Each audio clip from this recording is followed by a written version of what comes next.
Hello, Jai Shri Krishna to all of you dear students. आज की हमारी क्लास प्रेजेंट इंडेफिनिट पर होगी। जैसा कि आपने पहले ही मुझे बताया है, कुछ रेस्पॉन्स मिले हैं मुझे कि इसका एडवांस वर्जन ही काफ़ी ठीक रहेगा, बट मैंने आपको क्या कहा था कि हम सबको साथ में लेकर चलते हैं, चाहे नॉर्मल हो चाहे हाई लेवल के हो। तो इसके जो प्रेजेंट इंडेफिनिट है, इसके मैं 2 वीडियो बनाऊंगा, जिसमें फर्स्ट में तो ये होगा कि प्रेजेंट इंडेफिनिट है क्या और इसके कुछ सेंटेंसेस। दूसरे में उसकी कंडीशन बताई जाएगी कि अगर अपन कंपटीशन लेवल के एग्जाम में बैठे हैं तो ऐसी कौन कौन सी कंडीशन है जिसके माध्यम से हमें ये पता चले कि हमें लग तो भले कुछ और रहा हो, लेकिन टेंस इसमें प्रेजेंट का इंडेफिनिट ही लागू होगा। तो कंडीशन वाला जो नेक्स्ट वीडियो होगा उसमें डाला जाएगा। इसमें अपन ये समझते हैं कि प्रेजेंट इंडेफिनिट के जो सिंपल सेंटेंसेस होते हैं वो कैसे बनते हैं, ये क्या होता है। टेंस फॉर्मेशन में प्रेजेंट टेंस हो चाहे अदरवाइज टेंस हो, इनको समझने से पहले मैंने आपको बताई थी कि प्रत्येक टेंस, जो 3 टेंस मैंने बताए थे जिनको कालखंड में हमने 3 भागों में बांटा था, प्रेजेंट, पास्ट एंड फ्यूचर, है, था और गा। अब मैंने उसको भी 4-4 भागों में बांटा था, यानी प्रत्येक टेंस को 4 भागों में अपन ने बांट दिया, जिसमें मैंने पहला ये बताया था इंडेफिनिट, दूसरा था कंटिन्यूज, तीसरा था परफेक्ट और चौथा था परफेक्ट कंटिन्यू। अब इन चारों की जो डेफिनेशंस है कि इंडेफिनिट है तो क्यों है, कंटिन्यूज है तो क्यों है, परफेक्ट है तो क्यों है, परफेक्ट कंटिन्यूज है तो वो क्यों है, इसकी मैंने कुछ रीजंस आपको बताए जो कि मेरे पिछले वीडियो के अंदर है। अगर नहीं देखा है तो उसको ध्यान से देखना, आपको ये सारी चीज़ें समझ में आएगी। अब समझिए कि ये तो टेंस को अपन ने कालखंड में बांट दिया, ये बनाना तो आसान है, पहचान हम कर लेंगे। लेकिन बात ये है कि जब अपन सेंटेंस का स्ट्रक्चर बनाए तो स्ट्रक्चर किन किन रूपों में बनेगा, यानी सेंटेंस के कौन से रूप होते हैं, वो इसी वीडियो के अंदर समझते हैं और टेंस भी करते हैं। ये है प्रेजेंट इंडेफिनिट टेंस। इसके अंदर ध्यान रखना, सबसे पहले अपन जो चीज करते हैं वो सभी टेंसों में काम आएगी, वो है सेंटेंस। आपको बता दीजिए सेंटेंस के मूल रूप कितने प्रकार का सेंटेंस है, तो 3 प्रकार का, ठीक है ना, 3 प्रकार का सेंटेंस होता है। अब देखिए 3 प्रकार कौन कौन से, 3 में सबसे पहले अपन लिखते हैं सिंपल। अब सिंपल क्या है, ठीक है, सिंपल का मतलब भी साधारण होता है, ठीक है ना, हिंदी में क्या लिखते हैं अपन, साधारण। दूसरा जो हमारा प्रकार बनता है उसको अपन कहते हैं नेगेटिव, ठीक है, और जो तीसरा हमारा प्रकार बनता है उसको अपन कहते हैं इंटेरोगेटिव। अब आप सोचेंगे कि चौथा रूप और बनता है, कौन सा, इंटेरोगेटिव नेगेटिव। तो मैं पहले ही बता दूं इंटेरोगेटिव नेगेटिव क्या है, ये इंटेरोगेटिव की नेगेटिव 2 मिक्स करने से चौथा बना, तो चौथे को लिखने की आवश्यकता नहीं है। जब आप इंटेरोगेटिव और नेगेटिव समझ लेंगे चौथा ऑटोमेटिकली बन जाएगा।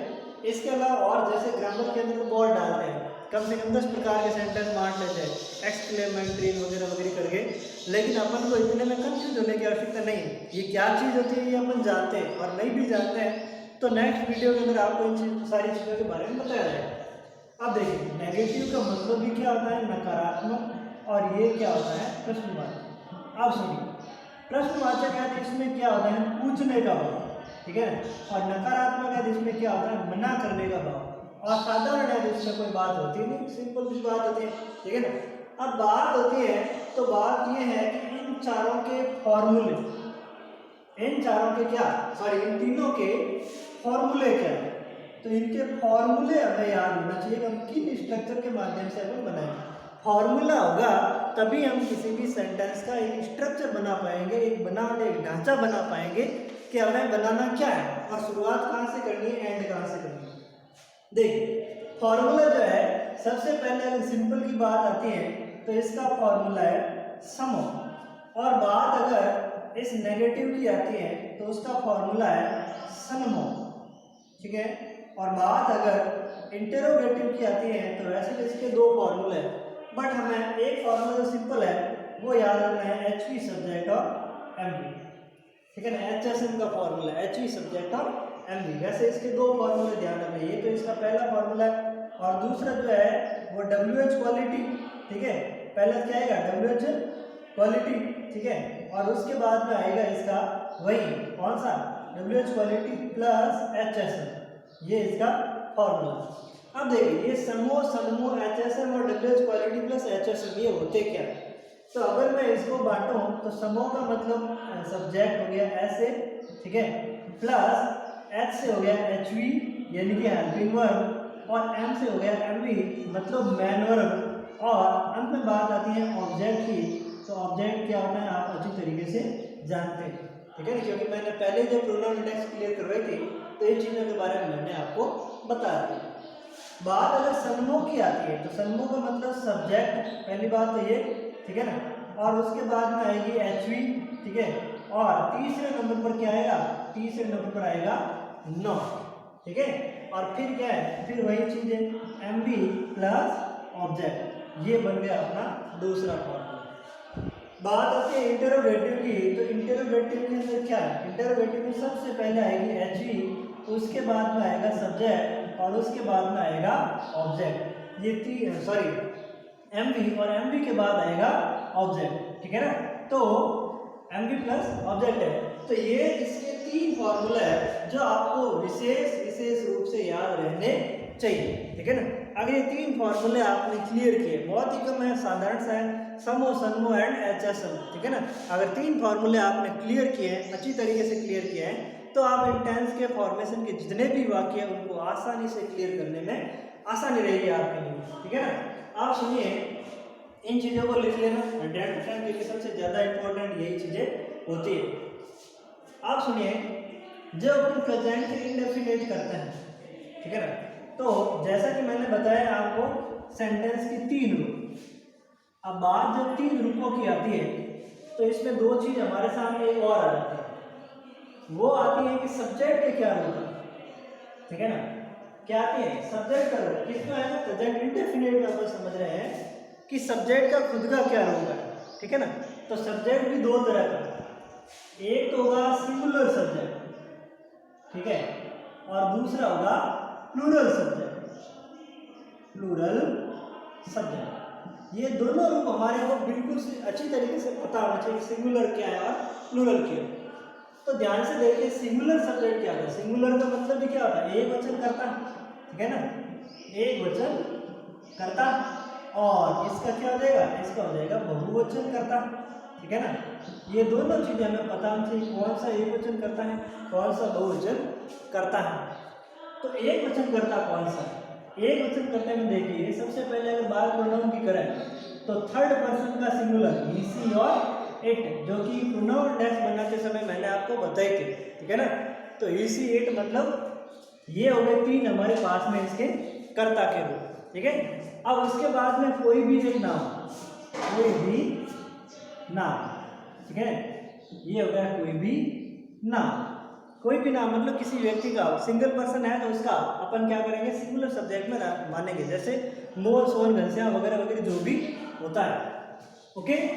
इनके अलावा कुछ ऐसी चीजें होती हैं जैसे ग्रुप ऑफ वर्ड्स हो सकते हैं, उनको भी अपन क्या मानते हैं, सिंगुलर मानते हैं। जैसे हेयर, ठीक है ना, जैसे हेयर। अब हेयर क्या है, यानी बाल। आप समझिए बाल तो बहुत होते हैं लेकिन बहुत है, इनका ग्रुप ऑफ वर्ड एक ही है, बाल से हजार हो तो भी बाल ही कहलाएंगे, ठीक है ना, और एक है तो भी बाल है, तो उसका मतलब ये सिंगुलर सब्जेक्ट है, ठीक है ना। बात अगर इसकी आती है, और भी है इसके रूप, अपन इतना ज़्यादा नहीं समझेंगे, इसमें बाल आ गए तो अपन ये भी समझेंगे, जैसे अनाजों के नाम है, ठीक है, तरल पदार्थों के नाम है, दूध पानी वगैरह वगैरह, ठीक है ना, उनको भी अपन इसी के अंदर मानते हैं। अब बात बहुवचन कर्ता की आती है, तो बहुवचन कर्ता में आई, वी, यू, और एक थर्ड पर्सन का बहुवचन रूप क्या होता है, दे। तो ये चार हमारे सामने बिल्कुल अच्छी तरीके से याद होनी चाहिए। और दूसरा है दो या दो से अधिक नाम, ठीक है ना, दो या दो से अधिक नाम, अगर ये भी आए तो क्या होगा, बहुवचन रूप होगा। इसके अलावा जैसे पीपल होते हैं, ठीक है ना, इसको सही तो पढ़ा जाता है पीपल, ठीक है, बट अपन लोग पढ़ते हैं पीपल, ठीक है, पीपल है, पुलिस है, कैटल्स है, पेरेंट्स है, ये सब क्या होते हैं, बहुवचन के रूप होते हैं। तो सब्जेक्ट में एक वचन करता और बहुवचन करता, इसको आप अच्छी तरीके से लिख लेना और अच्छी तरीके से याद कर लेना। अब बात आती है इस प्रेजेंट इंडेफिनिट के सेंटेंसेस की कि इसके सेंटेंस कैसे बनते हैं। तो मैंने बताया था कि सेंटेंस तो 3 प्रकार के हैं। कौन कौन से? सिंपल होते हैं, नेगेटिव होते हैं और इंटरोगेटिव होते हैं। तो बात जब आती है इस प्रेजेंट इंडेफिनिट के सिंपल सेंटेंस की, इसकी प्रेजेंट इंडेफिनिट के सिंपल सेंटेंस की, ठीक है ना। तो प्रेजेंट इंडेफिनिट के सिंपल सेंटेंस में अब बात अगर सिंपल सेंटेंस की तो करता तो 2 है, आपको पता ही, ठीक है ना। कौन कौन सा? एक तो है एक वचन करता और दूसरा कौन सा करता है? बहुवचन करता, ठीक है। तो प्रेजेंट इंडेफिनिट के सिंपल सेंटेंस, ना कि नेगेटिव और इंटरोगेटिव, प्रेजेंट इंडेफिनिट के सिंपल सेंटेंस, इन सेंटेंस में किसी प्रकार की एचवी नहीं लगती, किसी भी प्रकार की एचवी नहीं लगती, एचवी नहीं लगती, ठीक है ना। मतलब बिना एचवी के ये सेंटेंस बन जाते हैं। तो एचवी नहीं लगती है तो क्या लगता है? एचवी अगर नहीं लगती है तो सेंटेंस कैसे बनेगा?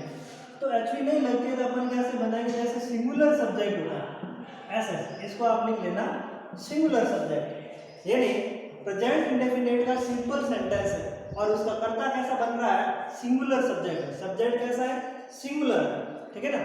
तो सिंगुलर सब्जेक्ट वाले अगर अपन कोई सेंटेंस बनाते हैं, ठीक है ना, सिंगुलर सब्जेक्ट वाले सेंटेंस, सिंगुलर सब्जेक्ट वाले सेंटेंस, ठीक है ना, सेंटेंस। तो सिंगुलर सब्जेक्ट वाले जो सेंटेंस बनेंगे उसकी कंडीशन क्या है वो आज अपन को इसके अंदर समझना।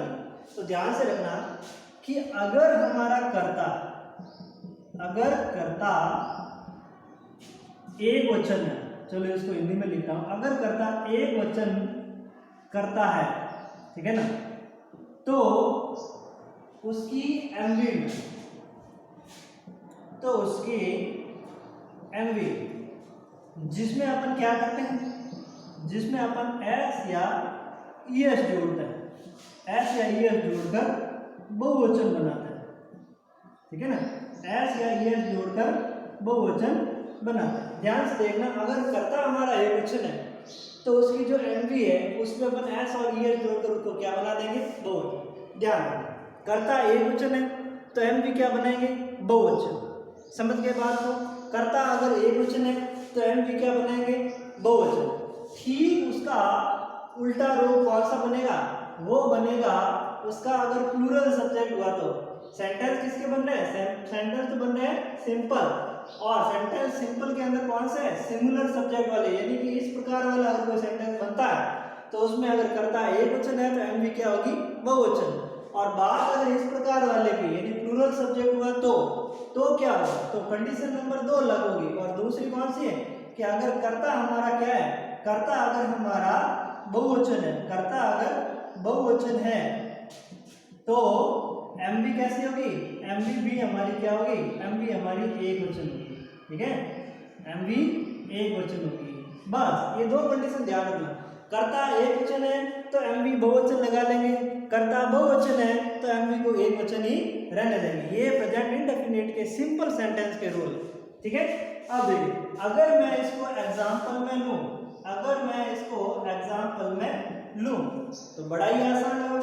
जैसे अपन लिखते हैं कि मोहन घर जाता है। तो देखिए, पहले कंडीशन क्या जो मैंने पहले वीडियो बनाई वो था कि हमें सबसे पहले ये देखना, तो क्या है? ये प्रेजेंट टेंस है। फिर देखना है ये, तो क्या है? ये प्रेजेंट का इंडेफिनिट टेंस है। अच्छा, प्रेजेंट इंडेफिनिट है। अब अपन देखेंगे कर्ता कैसा है। तो कर्ता हमारे पास में कैसा है? ये सिंगुलर सब्जेक्ट है, एक वचन करता है, एक वचन करना है, यानी कि कर्ता अगर एक वचन है तो एमवी क्या होगी? बहुवचन, ठीक है, ये हमने रूल अभी लिखा। तो अगर एक वचन करता है तो अपन क्या करेंगे? अपने हिसाब से सेंटेंस बनाएंगे। मोहन, एमवी बहुवचन है तो क्या लगेगी? रोज। फिर पीछे क्या बचा? टू होम, ये हो गया टू होम और ये बन गया सेंटेंस। कितना इजी सेंटेंस है, बस आसानी से समझना। कर्ता एक वचन है तो कर्ता के बाद में अपन ने क्या लगाई? एमवी। और एचवी का मैंने पहले ही मना कर दिया कि इसमें किसी प्रकार की कोई एचवी नहीं लगती। इसमें क्या है? एमवी के अंदर अपन एस या ईएस, वो भी तो जब कर्ता एक वचन है तो एमवी में एस या ईएस लगाएंगे। अगर कर्ता हमारा बहुवचन है तो किसी प्रकार का कोई कंफ्यूजन होने की आवश्यकता नहीं होगी। तो इस प्रकार से अपन ये वाक्य बना सकते हैं। अब सुनिए, बात आती है अगर बहुवचन कर्ता की, ठीक है ना। जैसे अगर मैंने लिख दिया वे घर जाते हैं, ये तो क्या था, ये तो रोमन घर जाता है। अगर मैंने लिखा है वे घर जाते हैं, वे घर जाते हैं, तो इसको अपन कैसे बनाएंगे? पहली बात ये वे किस में आया, ये बहुवचन करता हुआ लिखा है, देखो वे, ये विशेष कंडीशन आप याद रखना। फिर इसका अपन क्या लिखेंगे, दे। अब अपन यहाँ पर गो, ठीक है ना कि गोज। क्यों गोज यहाँ लगाया, ईएस क्यों लगाया इसमें? ईएस इसलिए लगाया क्योंकि कर्ता एक वचन था और ये कर्ता एक वचन नहीं, ये कर्ता कैसा है, बहुवचन, ठीक है ना। तो दे गो टू हो, आने जाने का अपन टू लगाते हैं। तो इस प्रकार से ये हमारे सेंटेंस बने, ठीक है ना। तो आशा करता हूँ इसका प्रेजेंट इंडेफिनिट का सिंगुलर सब्जेक्ट वाले जो सेंटेंसेस हैं ये आपको इसके माध्यम से समझ में आ गए हो। अब आप कंडीशन में यहाँ पर फंसेंगे कि कहाँ पर हम लोग एस और ईएस लगाएंगे और कहाँ पर हम लोग एस और ईएस नहीं लगेंगे। हाँ, करता तो समझ में आ गया, लेकिन एमवी में लगाना, तो एमवी की क्या कंडीशन है, तो एमवी की कंडीशन को ध्यान में रखना है। तो एक चीज जो बहुवचन बनाने वाला रूल्स है उसको एक बार देखना, ठीक है ना। बहुवचन बनाने वाला रूल्स, तो उसमें बहुवचन अपन बनाने का जो रूल्स है वो कौन से, वो ध्यान से अपन देखेंगे। वैसे तो आपको लगभग पता ही है इसके बारे में, ठीक है ना, फिर भी अगर कोई नया है, पढ़ना है, तो उसको अपन इसके माध्यम से कंडीशन बता। जस्ट सुनिए, अगर ये रूल्स जो भी 3 नंबर लगा देना, अगर हमारे एमवी के पीछे, अगर एमवी के पीछे S, S H, C H, X, O आए तो क्या लगाएंगे, ई एस, ठीक है। यानी एमवी के पीछे S, S H, C H, X, O आए तो क्या लगाएंगे, ई एस लगाएंगे। ई एस लगा तो उसका बहुवचन बनेगा। ये भी ध्यान रखना, ये भी मतलब कंडीशन है प्रायः, मतलब जरूरी नहीं कि यही होगा, प्रायः ऐसा अपन करेंगे, ठीक है। और इसके अलावा अगर एक और रूल बनता है तो ये बनता है कि अगर हमारी एमवी के पीछे, यानी एमवी जो हमारा वर्ड है उसके पीछे अगर वाई आए तो क्या करेंगे, ठीक है ना। अगर एमवी के पीछे वाई आए तो क्या करेंगे, तो वाई आए तो, ठीक है ना, वाई आए तो, और वाई के ठीक पहले, वाई के ठीक पहले अगर कॉन्सोनेंट है, वाई के ठीक पहले अगर कॉन्सोनेंट है, ठीक है ना, वाई के ठीक पहले अगर कॉन्सोनेंट है तो वाई को क्या करेंगे, अपन वाई को हटा देंगे, वाई को हटा देंगे, ठीक है। और वाई की जगह क्या जोड़ेंगे, इसकी जगह अपन लिखेंगे आई, और आई लिख करके, ठीक है ना, आई लिख करके अपन उसके अंदर ई एस जोड़ेंगे, ठीक है ना, अपन उसके अंदर ई एस जोड़ेंगे। जस्ट लाइक अपन कह सकते हैं टी आर वाई, यानी किसी एमवी के पीछे क्या है, वाई, वाई के ठीक पहले क्या है, कॉन्सोनेंट है, तो वाई को क्या करेंगे, हटा देंगे, वाई की जगह आई जोड़ेंगे और उसके पीछे ई एस जोड़ेंगे और क्या बन जाएगा, ट्राइब्स, ठीक है। तो इस प्रकार से ये रूल्स भी आपको अच्छे तरीके से ध्यान रखना है। इसके अलावा ध्यान रखना, ये मैंने बात कॉन्सोनेंट की है, अगर इसकी जगह वोवेल होता है, अगर इसकी जगह कोई वोवेल होता है तो वाई हटेगी नहीं, ठीक है ना, ये वाई हटेगी नहीं, इसी के पीछे अपन क्या लगा देंगे, एस, और एस जोड़ करके बन जाएगा, क्या बनेगा, बहुवचन रूप। ये विशेष रूप से आपको ध्यान रखना है, ठीक है। तो ये थे प्रेजेंट इंडेफिनिट के सिंपल वाले सेंटेंसेस जिनके ये रूल्स हैं। आप इसके अकॉर्डिंग जितने सेंटेंस बनाना चाहते हैं उतने सेंटेंस बनाए, उसी में आपका फायदा, ठीक है। अब बात आती है इसके नेगेटिव और इंटरोगेटिव वाले जो सेंटेंसेस हैं उसका क्या रूल्स है। तो नेगेटिव और इंटरोगेटिव सेंटेंसेस के रूल्स आपको अच्छी तरीके से समझने हैं। नेगेटिव इंटरोगेटिव में होता क्या है, देख, सिंपल वाले जो सेंटेंस थे मैंने कहा इसमें कोई प्रकार की एचवी नहीं लगती, ठीक है ना। और जो नेगेटिव और इंट्रोगेटिव सेंटेंसेस बनते हैं उसमें लगती है एच वी। लेकिन बात यह है कि अगर वीडियो ज़्यादा बड़ा होगा तो हमारे लिए प्रॉब्लम होगी, इसलिए अपन क्या है नेक्स्ट वीडियो के अंदर इसको भी डाल देंगे, प्रेजेंट इंडेफिनिट का नेगेटिव और इंट्रोगेटिव सेंटेंसेस और इसके अलावा जो भी उसकी कंडीशंस है, ठीक है ना, अलग अलग रूल्स है, वो आपको सेकंड वीडियो के अंदर समझाया जाएगा। Thank you so much for watching this. If you like it please share all to your all friend. Thanks.